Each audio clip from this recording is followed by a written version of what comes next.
ஒருவர். ஓகேவா? ஸோ ஒருத்தர் வந்து என்ன பண்ணுறாருன்னு பாருங்கள். 1500க்கு ஒரு பழைய மிதிவண்டியை வாங்கி 1500 வந்துட்டு ஒரு பழைய மிதிவண்டியை வாங்கியிருக்கிறாரு. அதில் வந்துட்டு என்ன பண்ணுறாரு, 500க்கு பழுதுகளை நீக்குகிறார். அதில் வந்துட்டு என்னென்னலாம் ரிப்பேர் பண்ண முடியுமோ அதெல்லாம் ரிப்பேர் பண்ணியிருக்கிறாரு.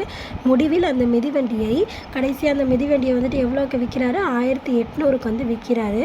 அப்போ வந்துட்டு அவர் அடையும் நஷ்ட சதவீதம் என்ன அப்படின்னு சொல்லிட்டு கேட்குறாங்க. ஓகேவா? ஸோ அப்போ நம்மளுக்கு என்ன தேவை, முதல்ல நட்டம் என்னன்னு தெரியணும். அப்போ தான் நம்மளால் நட்ட சதவீதம் என்ன அப்படின்னு கண்டுபிடிக்க முடியும். ஸோ நட்டத்துக்கான ஃபார்முலா என்ன, வாங்கிய விலை மைனஸ் விற்ற விலை. ஓகேவா? ஸோ வாங்கிய விலையிலேருந்து விற்கிற விலையை மைனஸ் பண்ணிட்டோம் அப்படின்னா கிடைக்கிறது தான் வந்துட்டு என்னது, நஷ்டம். ஓகேவா? ஸோ வாங்கின விலை என்ன அப்படின்னு பார்த்தீங்கன்னா 1500 ஓகேவா? ஸோ அதுக்கு அவர் ரிப்பேர் பண்ணியிருக்கிறாரா வேறையா? ஸோ அப்போ ரிப்பேர் பண்ணது எவ்வளோ, 500. ஸோ டோட்டலாக சேர்த்தோம் அப்படின்னா எவ்வளோ, 2000. ஸோ அப்போ அந்த சைக்கிளுக்காக அவர் வந்துட்டு ஒரு அமௌண்ட் வந்துட்டு செலவு பண்ணியிருப்பார் பார்த்தீங்களா, அந்த செலவு பண்ணது தான் வந்துட்டு இந்த வாங்கிய விலை அப்படிங்கிறது. ஓகேவா? ஸோ அப்போ எவ்வளோ மொத்தமாக செலவு பண்ணியிருக்கிறாரு, 2000 செலவு பண்ணியிருக்கிறாரு. ஸோ அதை வந்துட்டு எவ்வளோக்கு விற்கிறாரு, 1800க்கு விற்கிறாரு. ஸோ அப்போ வந்துட்டு 2000 1800 போயிடுச்சு அப்படின்னா பாக்கி நம்மளுக்கு எவ்வளோ நஷ்டம், 200 வந்து நம்மளுக்கு நஷ்டம். ஓகேவா? ஸோ அந்த நஷ்டத்துலேருந்து நஷ்டத்தோட சதவீதம் என்ன அப்படின்னு தான் கேட்டிருக்காங்க. ஸோ இந்த 200 அப்படிங்கிறது எத்தனை சதவீதம் அவருக்கு நஷ்டம் அப்படின்னு கேட்குறாங்க.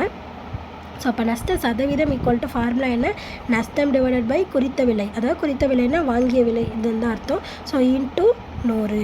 ஓகேவா? ஸோ நஷ்டம் வந்துட்டு எவ்வளோ, 200. அந்த வாங்கின விலை அதாவது குறித்த விலை வந்துட்டு எவ்வளோ, 2000 இன்ட்டு 100.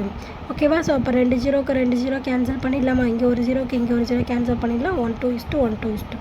அப்போ நம்மளுக்கு எவ்வளோ கிடைக்கிது, 10 அப்படின்னு சொல்லிட்டு கிடைக்கிது. ஸோ அப்போ நஷ்ட சதவீதம் வந்துட்டு நம்மளுக்கு எவ்வளோ, 10%. ஓகேவா? ஸோ புரிஞ்சது அந்த சம் எப்படி போட்டிருக்கோம் அப்படின்னு. ப்ளேலிஸ்ட்கான லிங்க் டிஸ்கிரிப்ஷனில் கொடுத்துருக்கேன். ப்ளேலிஸ்ட் செக் பண்ணிங்கன்னா எல்லா சம்ஸ்க்கான ஆன்சர்ஸுமே பார்த்து தெரிஞ்சுக்கலாம்.